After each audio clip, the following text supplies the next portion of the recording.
Welcome to the Human Capital Innovations Podcast, your go-to source for personal, professional, and organizational growth and development. We hope you tune in often for all things people management, organizational development and change, organizational leadership, and social impact related. Maximize your personal and organizational potential with Human Capital Innovations Podcast.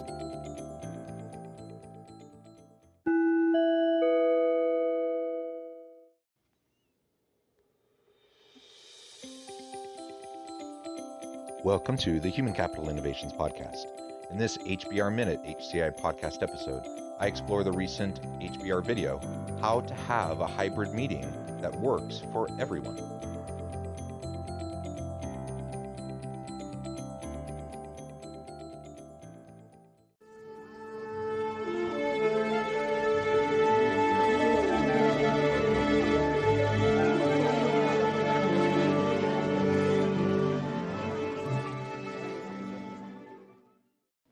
Welcome back to the Human Capital Innovations Podcast. It's great to be with you again today for this HBR Minute HCI podcast episode. Today, I'll be exploring the recent HBR video, How to Have a Hybrid Meeting That Works for Everyone.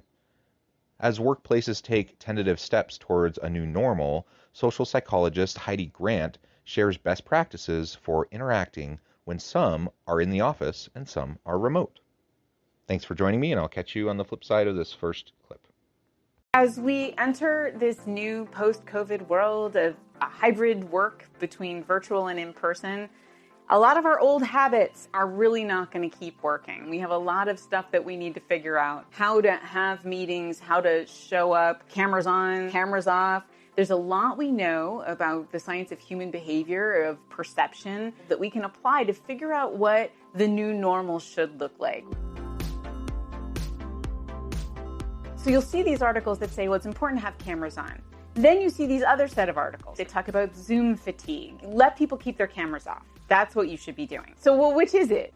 The important thing to realize is that you have to do one or the other and not a bit of both. A bit of both is terrible. When some people are on and some people are off, that's going to create a very, very uncomfortable dynamic. The people whose cameras are on feel more vulnerable, right? You can see me. You can see how I'm reacting, but I don't know how anybody else is reacting because their cameras are off.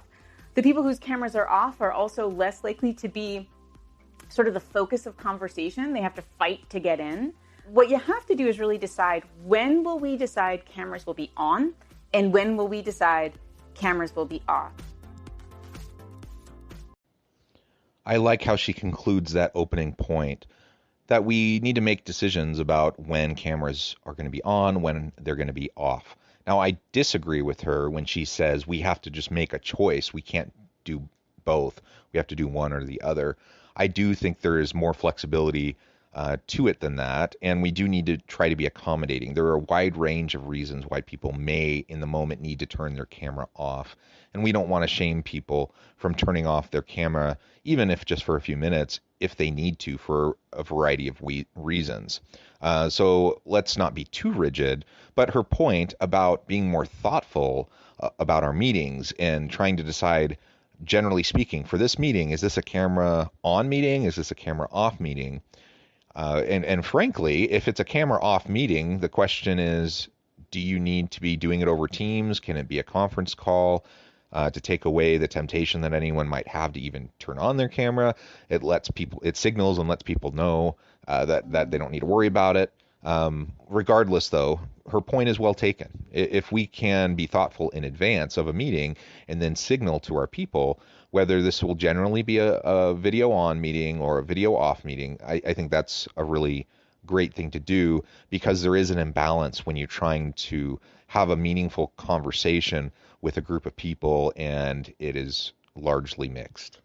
Anything kind of delicate, we have to talk about something that's a little sensitive, should be a cameras on meeting. When you are giving feedback, particularly sort of constructive feedback, or you have to share some bad news, that is a time to put cameras on. A remarkable amount of our ability to understand each other comes through our ability to interpret facial cues, particularly around emotions. It's actually why emojis exist, right? They are filling the gap that in communication that doesn't have faces in it.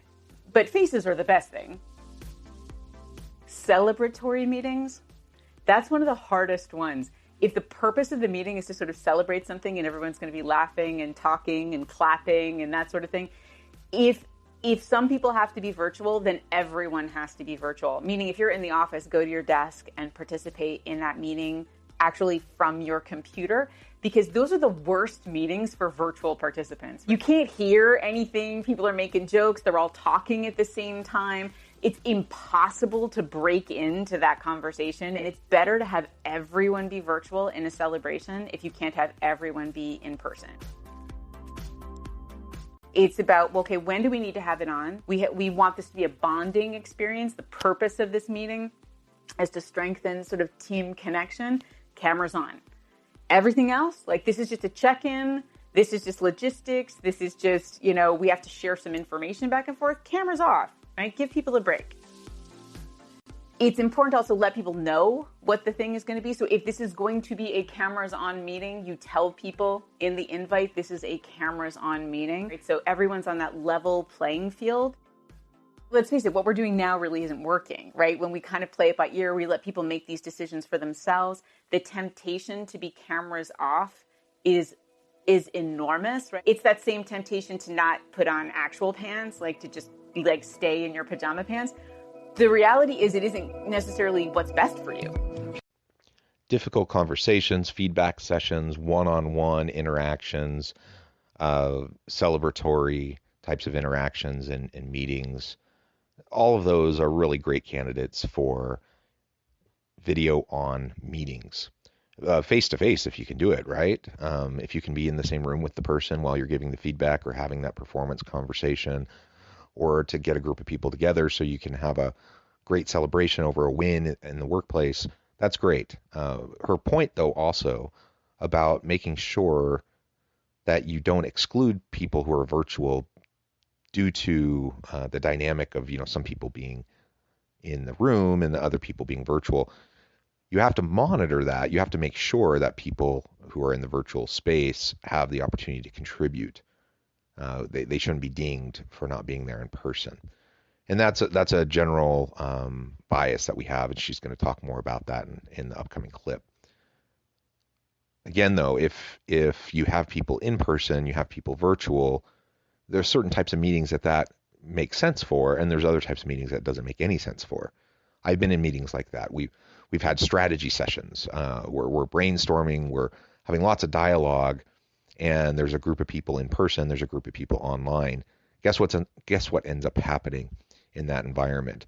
It's very interactive, right? And it's hard to even hear what's going on in the room with the people who are face to face, and they forget about the people who are online, and they don't really get included. And so it's really ends up just being a frustrating waste of time. In that situation, even if you have half the people who are together face to face, it's probably going to be more effective if everyone just jumps online and you just do a virtual Teams meeting with everybody, and then everyone is there. You can interact, you can hear, you can even record it so you can go back and review later. That's going to be much more effective. Also, like I said earlier, it is important to let people know what to expect in an upcoming meeting. That applies to just having an agenda. What's the purpose of the meeting? What are the objectives of the meeting? What type of meeting is it? Is it a working meeting, or is it an informational meeting? Is it a feedback session? Is it a strategy session? So you communicate that in advance through an agenda so that people have the opportunity to prepare, and they can come ready to have a good conversation, good interactions during the meeting. That's just common sense. That's good meeting practice, regardless of whether you're face-to-face, virtual, hybrid, whatever. What she's suggesting here is that we just add to that. Now we make a note that this meeting is one where we're going to have a lot of interaction. It would really be helpful if everyone could have their cameras on. You let people know in advance. That way they can prepare. That way they can make sure that they're in a place where they're better situated to have their cameras on. And then there's no question. And then you don't have that awkward start of the meeting where you're trying to encourage people to turn their camera on and then some people aren't. You're frustrated. Just let them know. This is a camera on meeting. This is a camera off meeting. Tell them in advance.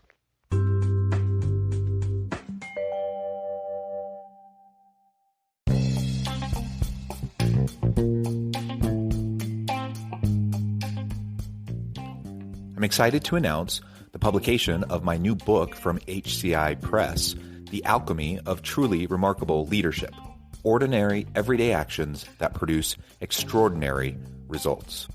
Consider how the nature of work has shifted over the past 50 years. With increased globalization, rapid technological advancement, and the shift in economic composition, the average job of today looks very different than the average job of 50 years ago. What will the jobs and organizations of tomorrow look like? Moreover, what does this all mean for organizational leaders? What are the core competencies and capabilities of organizations and their leadership that are prepared for continued disruption and geopolitical and socioeconomic shifts? Regardless of what the future holds, increasingly, leaders need to be socially minded, data-driven, decisive, champions of talent, and disruptors of the traditional notions of leadership, teams, organizations, and work. The Alchemy of Truly Remarkable Leadership will help you to explore your own leadership competencies and capabilities and consider ways to apply and implement them into your workplace and personal life.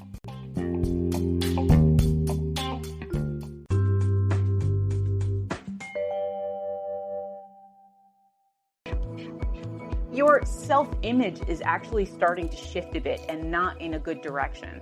There's actually a lot of research that shows that bothering to get dressed, bothering to groom yourself, that has an enormous impact on how we see ourselves. Because at some point during the day, you are going to look in a mirror, right? If you just go in the bathroom to wash your hands or brush your teeth, you're going to see what you look like. It impacts us in ways that we often don't realize, that are often sort of implicit. Making yourself like how you look in the mirror is something that is actually self-esteem boosting and is actually good for your well-being.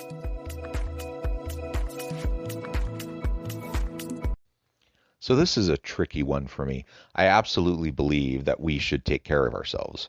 We should get up in the morning. We should have a clear demarcation from our home life into the start of our workday. If we're virtual, have some sort of practice, some sort of ritual that you are involved in to clearly mark when you're going from home life to work life. Don't just roll out of bed and then go and sit at your computer and start working. So I agree with that. And I agree that, of course, we need to take care of ourselves. We need to shower. We need to get ready. We need to feel good about ourselves by taking care of ourselves. Absolutely.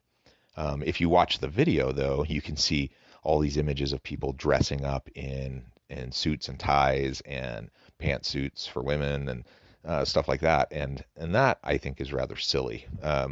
Now, if you feel better when you wear a suit and tie or a pantsuit, and that makes you feel more professional and more responsible and feel good about yourself, and you're able to be productive that way, fantastic.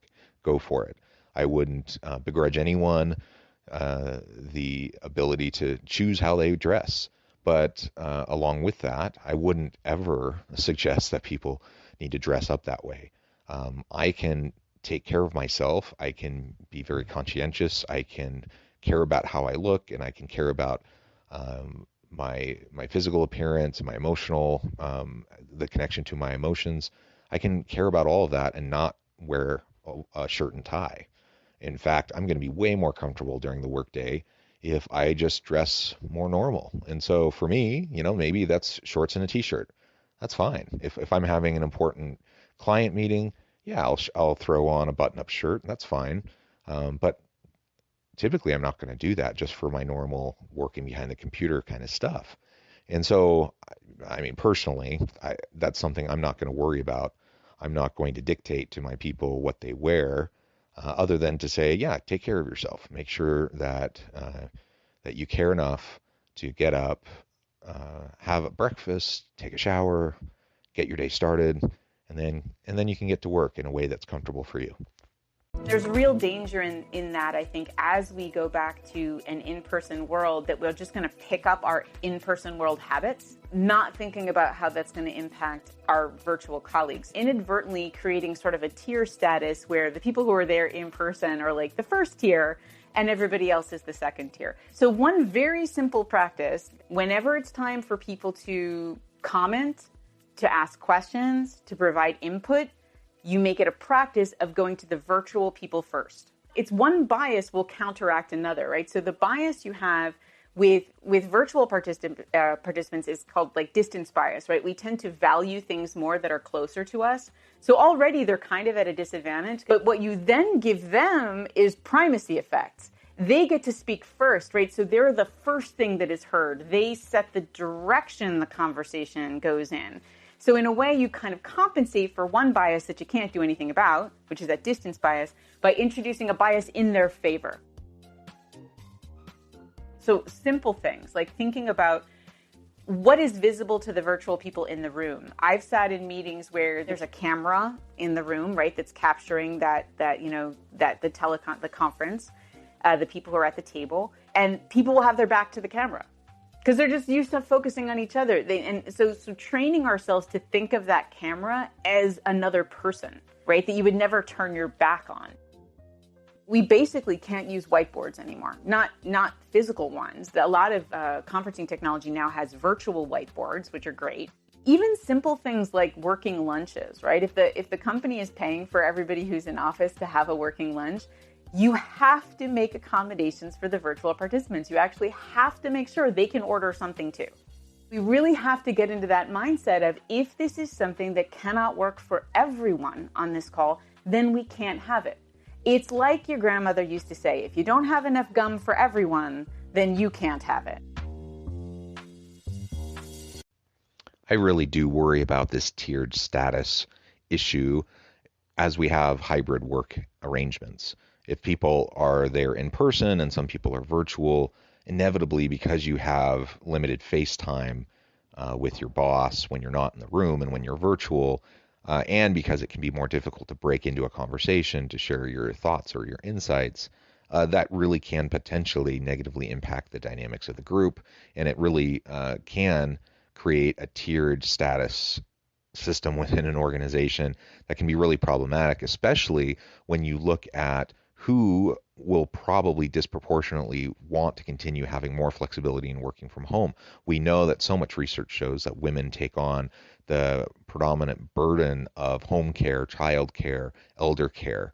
And so if they're trying to juggle everything and they want to be able to work remotely, and then you have people in the office, in the face-to-face meetings who are disproportionately men, and there's that bias, what's going to end up happening? You're going to have more promotions, you're going to have more projects going to men, and you're going to perpetuate gendered stereotypes, you're going to perpetuate the gender leadership gap, the gender pay gap. All of that is a huge problem. And whether we're talking about gender specifically or not, generally speaking, people who are remote are just going to have a harder time breaking in. And so what does that mean? Is there anything we can do about that? Of course, it's actually super simple. Just make sure that whoever's running the meeting, that you remember this bias and this dynamic and how it can quickly emerge, and then you facilitate. That's the job of the person leading the meeting. Facilitate the meeting to make sure everyone has an opportunity to contribute, that they can be heard, and that their input can be valued. And a simple way to do that is to just make sure that when you're starting conversation around a particular issue, particularly, really touchy issues, strategic issues, whatever, that you go first to the people who are joining you virtually before people in the room have a chance to comment. That will balance out the various biases at play that, no fault to anyone. It just kind of is.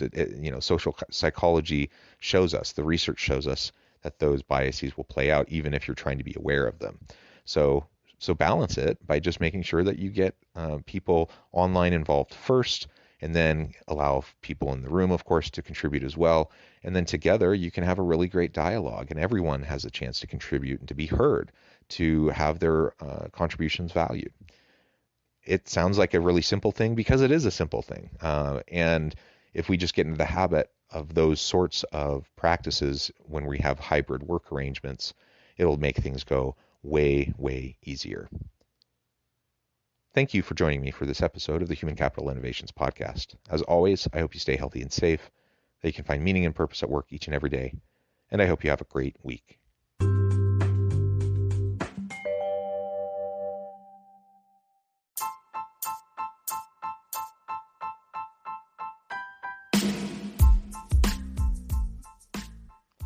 We are excited about the launch of HCI's new magazine, Human Capital Leadership. Human Capital Leadership is a free, interactive e-magazine designed to help individuals, leaders, and organizations find innovative approaches to maximize their human capital potential. We will be publishing issues quarterly in August, November, February, and May. Check out the first issue and let us know what you think.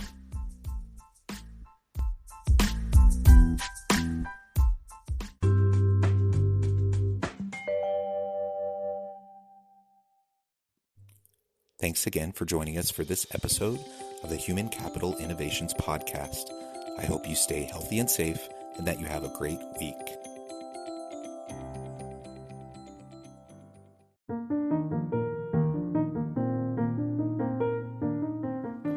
Check out our new weekly LinkedIn newsletter, Alchemizing Human Capital, exploring industry trends via original research and interviews with executives and thought leaders from across the globe. We look forward to having you join us.